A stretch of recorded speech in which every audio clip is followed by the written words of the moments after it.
Okay, so we had a question from Magda on YouTube asking, just question popped in my mind. When you're planning a trip or itinerary, how are you doing it? I managed to plan the first month, but it is exhausting and there is always something to change. Any techniques?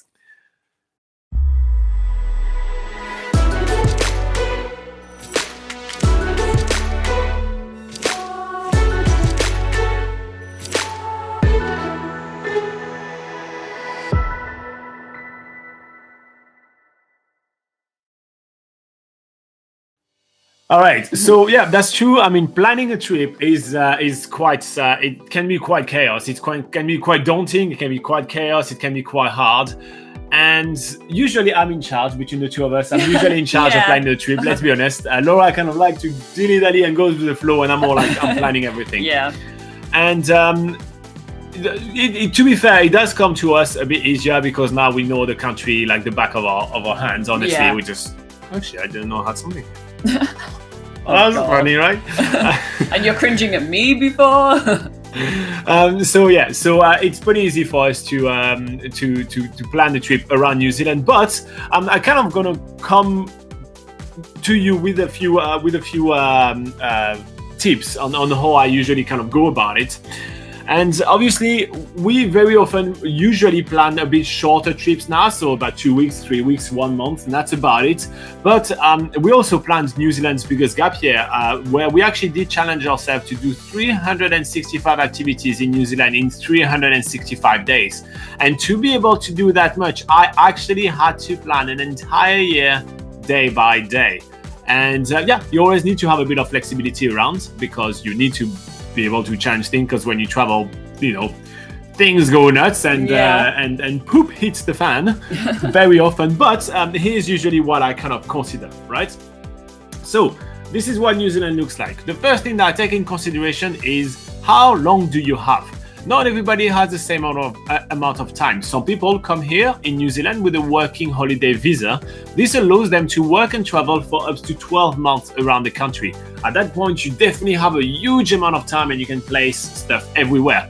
If that's the case and you have 12 months around New Zealand, I usually consider about 4 months on the North Island and then 8 months on the South Island, just because usually people enjoy the South Island much more.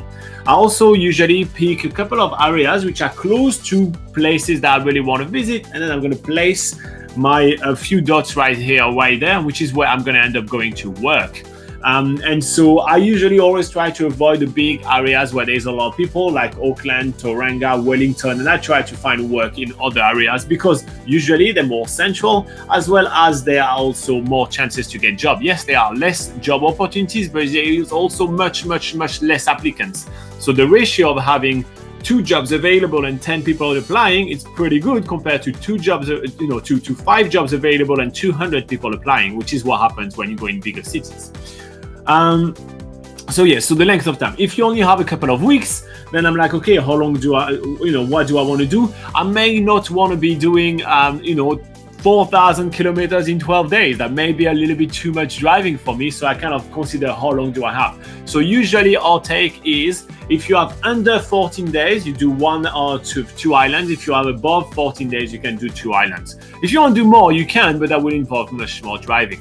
And so when I want to pick which island do I want to do, I just pick, what kind of my center of interest, and you go South Island and North Island for your smaller amount of time. So length of the trip will kind of allow you to know what you want to do. So again, under 2 weeks, do only 1 or 2 islands, one of the 2 islands. More than 2 weeks, so more than 14 days, you do both. The next thing that take in consideration is my interest. So what I usually start is that I make the to-do list of all the things I'm dreaming of doing in New Zealand, right? So every kind of items on the list that I just absolutely must do. Not the thing that I wish I could do anything, but my must do. So there may be just 5. They don't have to be a very long list, but you make them, you make sure you write them down, and then you place them on the map. Okay? So like that you have your interest right here. And you make sure that those things are there. So I will put, let's say I really want to do the glowworm caves right here. I absolutely want to do a skydive above the glaciers. I absolutely want to see the whales. I want to drink some amazing wines from here. And also I absolutely have to see Milford Sound. So at that point, That's the 5 things I absolutely want to do in New Zealand. So once I have that, then I also work out my budget. So my budget is going to determine a couple of things. So I do my budget. So either I have a ton of money, I can actually allow myself to do whatever I want at whatever speed I want. I can rent a car here, then fly back, do whatever is needed. If I have a little bit less money, I may consider to actually do a tour which have a lot of inclusion and it's all sorted for me. I don't have to drive. And if I have very little money, I will have to take a bus, like a hop-on hop-off bus. Intercity bus. Yeah, here you go. An intercity bus and go around. So that was kind of tell me what I can do, because depending on your budget, let's say you have to take intercity bus. Now you can only go to spot that intercity goes to, and you can't go in between. So let's say intercity doesn't go here. It's not the case, but it doesn't go to the cave. You can go there, and so you remove it from your itinerary. So that budget will allow you to choose your transport method. So let's say you're traveling with your own car, you sorted, you can go around, check out how much time you have and decide if you want to, pick it up in Auckland and drop it off in Queenstown or in Christchurch, which is usually what we advise. So you go on the loop and then you sort it here and then you take a quick flight to Auckland, because if you book them early enough, they can be only about $50, which is quite good.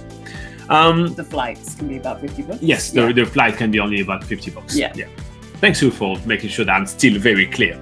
All right, so once I have kind of that, I know my method of transportation, I know what places I can go to. So let's say I travel by car, I can go everywhere, or I travel by bus, well, there is a bit more restricted. Then I actually fill up the blanks.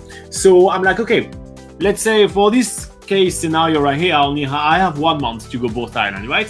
So I have, I'm going to arrive in Auckland, I'm going to fly back. I'm going to remove Queenstown for now. I'm going to fly back from Christchurch to Auckland and then back home. So I know that I'm going to be doing this whole thing and I have an entire month. I know that I absolutely want to do all those red dots. So I'm sweet. Now I'm going to fill up the blanks. So I'm going to go, okay, I want to go to Waitomo for sure.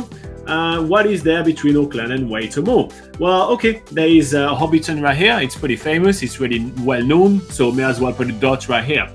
Then I want to go sip some really good wines, but I've heard that here there is Rotorua, where I can go experience the Maori culture and do a few things. So maybe I'm going to go up here. Do I want to stop in Taupo, check out the lake? Yeah, maybe just as a pit stop. So I'm just going to make it as a little cross. It's going to be just a pit stop. And then I want to finish here and try some really awesome wines. And then I have to, no matter what, do those 2 ones, because that's Wellington and Picton, where the ferry goes. So I will go right here, and I check that the drives all the time are under 3 hours because I don't want it to be too long. So now I have my North Island, and that's kind of like the places that I want to go to. I always recommend not to be driving for the whole time. So we have 1, 2, 3, 4, 5, 6, 7 dots right here. You have 30 days to travel around both islands, because we said 1 month. So you have 10 days. So I'm going to choose, this is going to be just 1 day because it's Auckland. This is just going to be 1 day because it's Hobbiton. It's going to be 1 day because it's Waitomo. There's not that much to do here. Rotorua has quite a lot to do. So I'm going to put 2 days here. I'm going to put 2 days here. I'm going to put 1 day here. So 1, 2, 3, 4, 5, 6, 7, 8. Whoopsie. Well, we can add, maybe spend a day in Taupo. Yeah, okay. Add 1 day to Taupo as well, and maybe put 2 days in Rotorua. So here you go, 3 days in Rotorua. So we have 3 days in Rotorua, and we have that. So now I kind of have my my itinerary on like how I want to go, and I will do exactly the same thing on the South Island. Once I have that sorted, I will literally. So now I have my day number. I'm literally going to be naming all the places. So we're going to have Auckland, for example, and then the other one. And here I'm going to write my to-do. So everything that I want to do, if I do have enough time, and I just make my to-do. And then you do that for the whole way. And if you follow this method and you just go and you place and then you add things, it will allow you, for example, in Rotorua to discover a few extra things to do. Or then you're going to realize, maybe in Rotorua, 2 days was just enough. But in Waitomo, I may be able to do a paid tour, but there are some free things to do as well. So I may just put 2 days here. So once you do it that way, you're really sweet with that. And I also always advise, so as Laura said, to actually have one extra day kind of in the middle in a spot that you're not necessarily super keen on, because that will allow you to have a leeway. Let's say you can always scrap this one from your itinerary and go straight away here if the weather was bad and you don't have to wait an extra day for your tour or any of that. And especially in the South Island, especially on the West Coast, when you want to do the glaciers and all of that, just because the weather is so changeable. So if there is an activity you absolutely do not want to miss, and you see we've done that and that, you always want to give yourself 2 days so you have a chance to be able to actually do those activities. And so following this method, this is literally how Laura and I plan the trips for Laura and I all the time when planning your trip to New Zealand. So I think it's a pretty good approach. And I think it's a great way to kind of make sure that you do as much as possible during your trip in New Zealand, but also you don't miss on the stuff you really do want to do. So yeah, that's how we plan a trip to New Zealand. That's kind of our method. However, we also plan trips for you guys all the time. So sometimes we just receive someone ask us a question and say, hey, I have 14 days in New Zealand and I want to do this and that. Can you help me plan my trip? And we do that with this very map all the time on those videos. And we have a whole playlist on our channel with called New Zealand Itineraries. So if you do want to check those out, make sure to check them out on nzpocketguide.com. We have a trip IDs section where you have all the written itineraries. So it's really easy. You go on trip IDs and you get all that. Or you can check out on the YouTube channel and you just check New Zealand itineraries. Yeah. Anything to add? I do have something to add. Yes. So all of the steps that Robin just went through just then, we also have those steps in written form on nzpocketguide.com. So we do have an article on how to create your own itinerary in New Zealand, going through each of those steps, and just, it's a good way to recap what Robin's just gone through. And again, super easy to find on the website. Just search create itinerary and bam, you'll have your whole guide there sorted. All right, if you did find this video useful, make sure to click like and subscribe. It's a great way to say thank you to us for all our hard work, and it's free for you guys. It's just a little like button. Just click on there and just say thank you. It's awesome. And obviously, if you have questions of your own, make sure to put them in the comments below or in the live chat if you're live right now, and we'll go through it. Well, actually right now, let's go to the live chat.